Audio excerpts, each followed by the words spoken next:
What are those attitudes?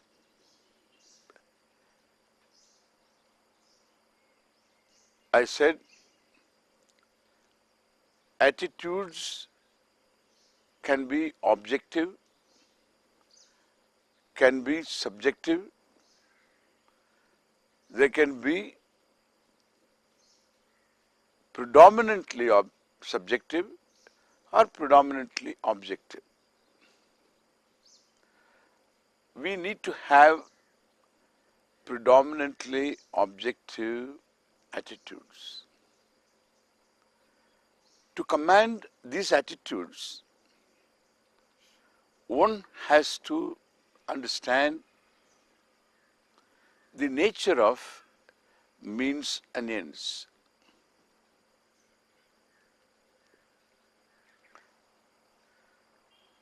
We have certain understanding. We think if we do this, this will happen. If you heat the water, it will boil. Heating the water is sadhanam, means, and achieving the end is the boiling water. With the boiling water, we can achieve other things also. So these means and ends, when we know, we can accomplish different ends, employing different means. A plane takes off and lands. So we employ means to achieve the end called takeoff, and there is an end to achieve, that is landing. And between this action that we do, effort we make, and the end to be achieved, there is connection.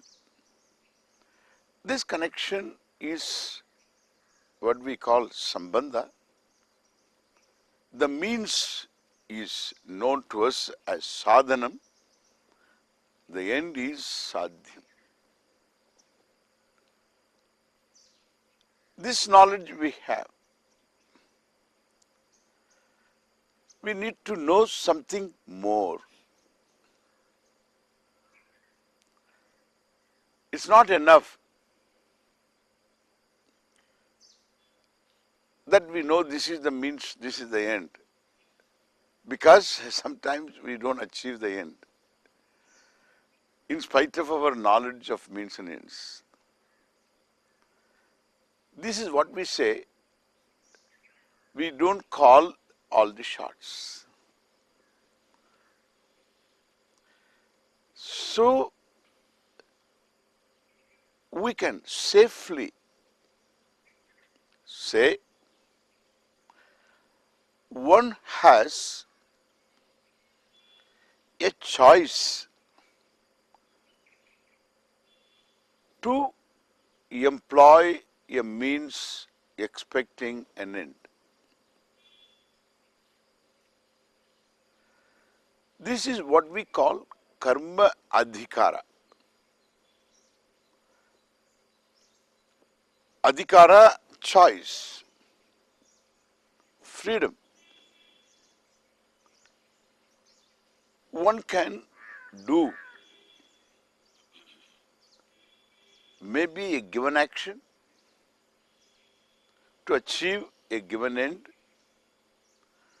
or a series of different actions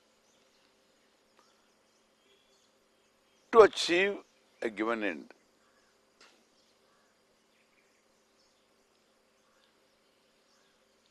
In this, I have total freedom. Honestly, I must have total freedom.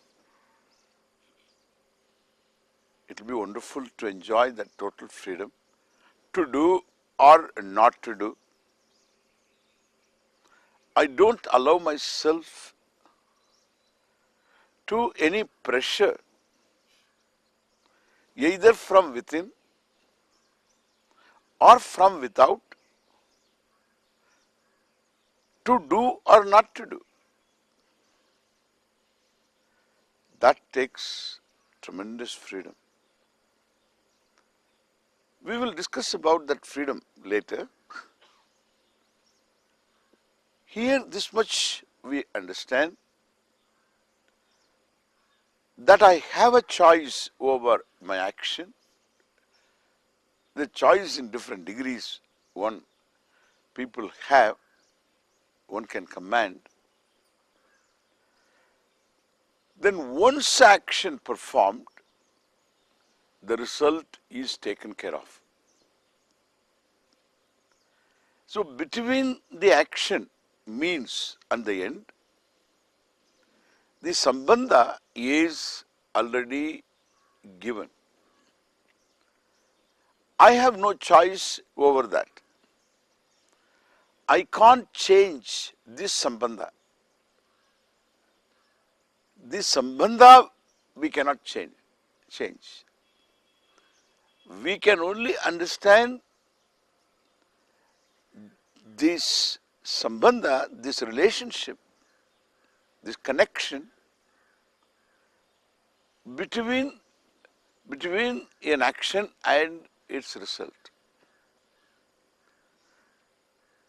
This understanding is not enough, is the understanding we need to know. Just because I know the means, I employ the means, the end is going to come, it is anybody's guess. And therefore, that I have a choice over all my actions is my privilege.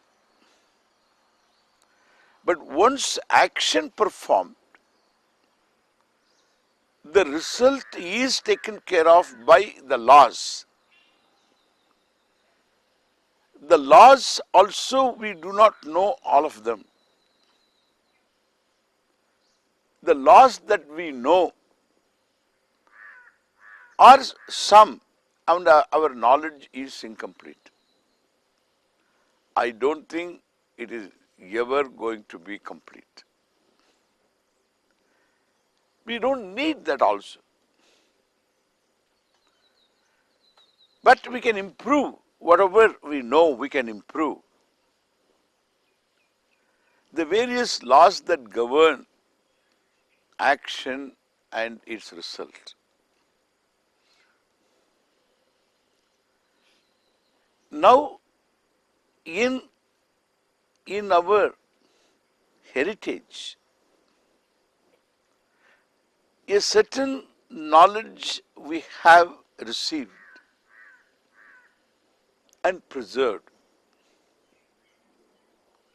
and handed over. And this is, since a human being has this freedom to do, one can abuse this freedom. One can use this freedom. One can disuse this freedom also.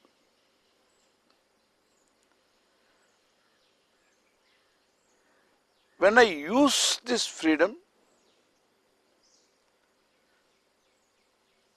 to do or not to do,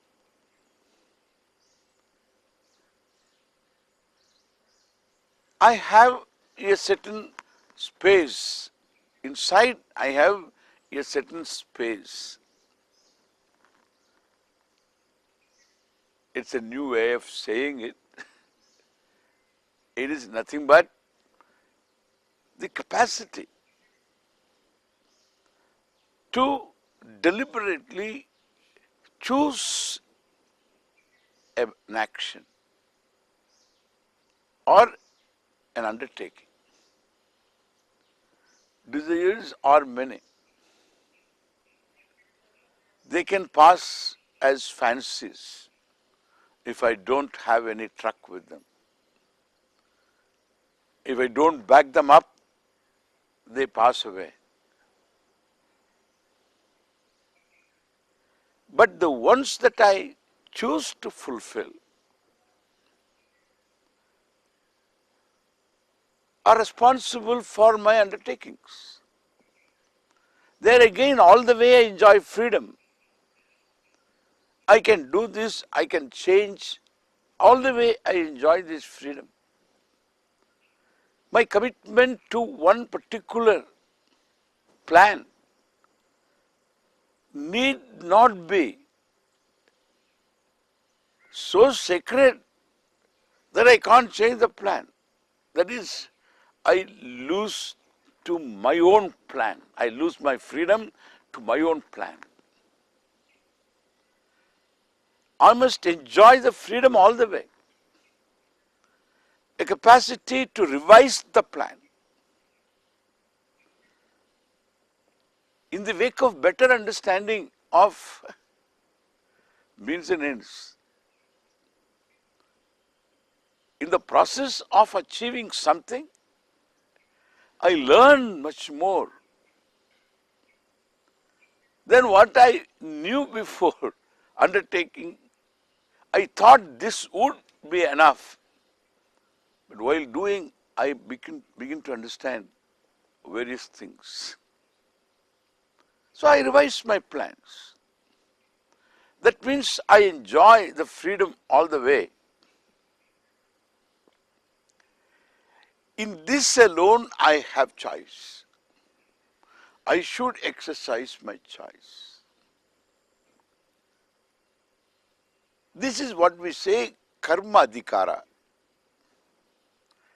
No phala adhikara. This is very important to know that I am not totally responsible for the result, the outcome. I am totally responsible for my action, for my planning. I take responsibility. But the outcome,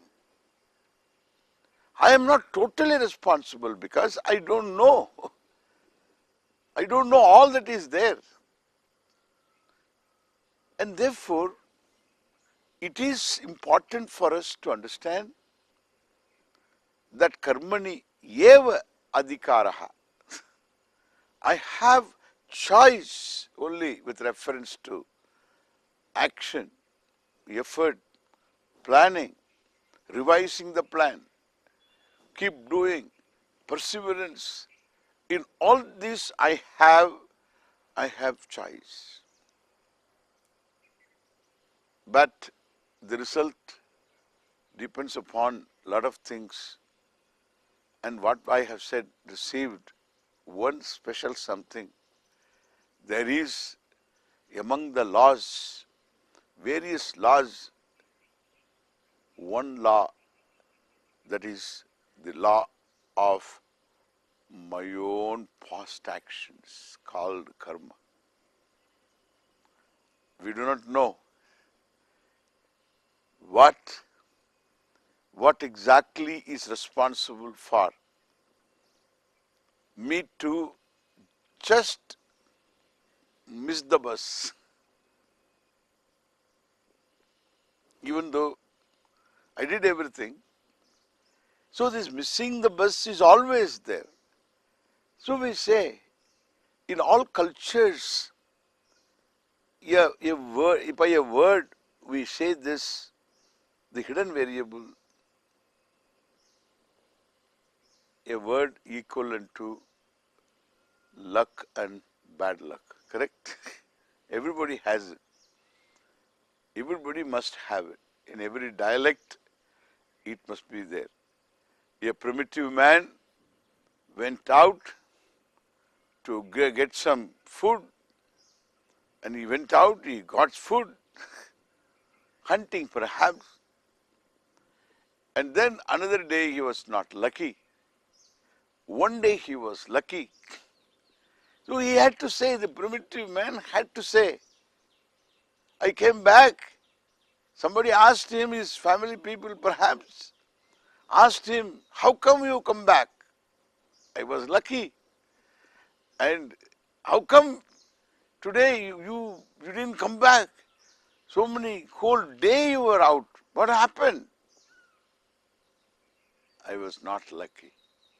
He has to say in his own language.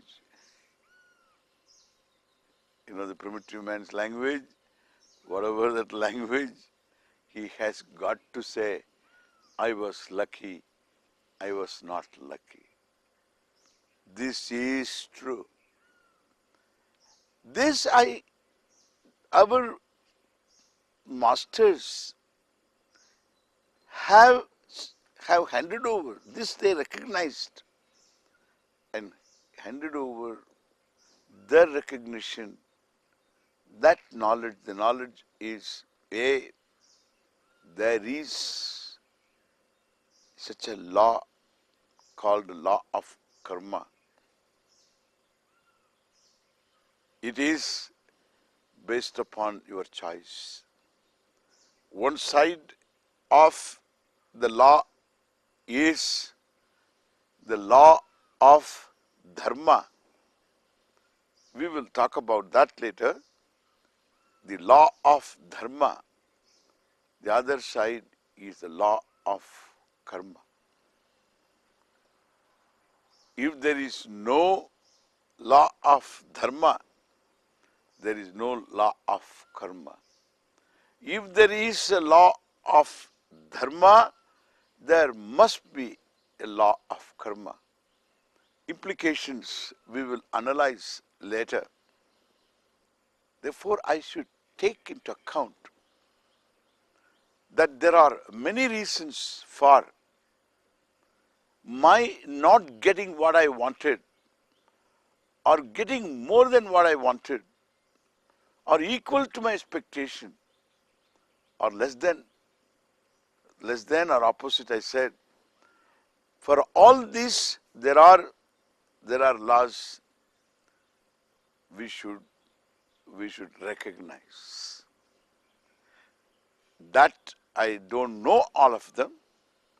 We try to understand, we keep trying to know, but still we will be left with the limitation that there are hidden variables. And therefore, I have a choice over action, no choice over the result, because this is governed by certain laws, the laws that are not my making. To extend this understanding is to also see where exactly my freedom ends, where exactly I should see the scheme that obtains, holds a certain order. I must understand that. If I look at myself in the scheme of things, we call it as Jagat, I said before. So in this scheme of things, I find everything is given. What is it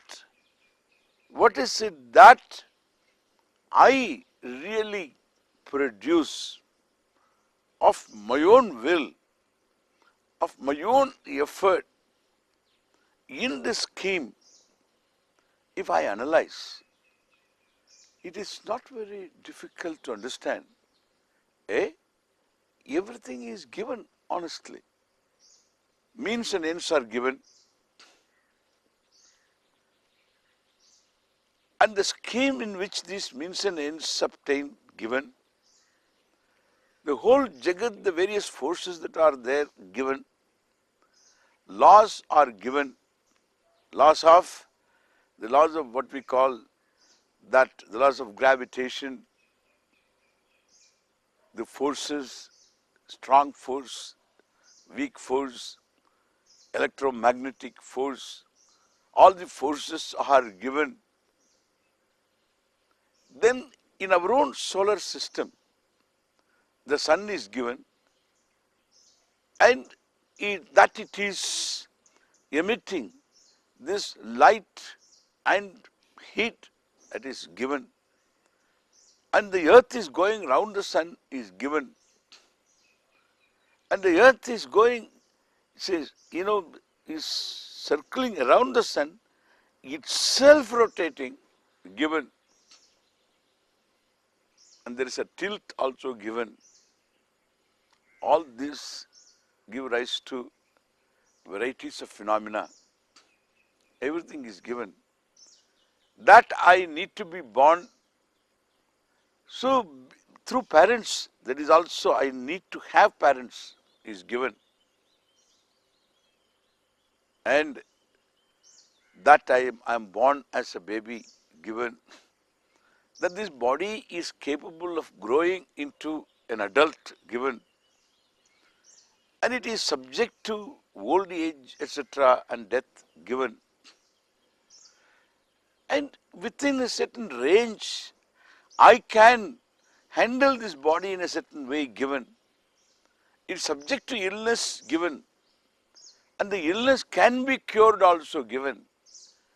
And between this, what you call this particular medication, medicine, and the cure, well, there is a sambandha that is given. We need to know. Nothing is really produced, is given. Then that I have a body which needs energy, bioenergy given, food is given, I need to eat given, I need to breathe given. The whole thing is given. The plants and trees breathe, they need carbon dioxide, they breathe out oxygen. I need oxygen, I breathe out carbon dioxide. Well, it's all given. That my body consists of different parts. Different parts means each one of them in the body scheme plays a significant role. It's all given. The glands, the organs like kidneys and liver, lungs and heart, the brain left and right, eyes and ears, all are given. In fact, that I can talk to you and you can see me. This is also a possibility achieved. It was once upon a time just a possibility. Then afterwards we reduced this possibility into realities. And therefore now everything is given. We need to see this, what is the significance of this topic? Well, we will see when we meet next. Thank you.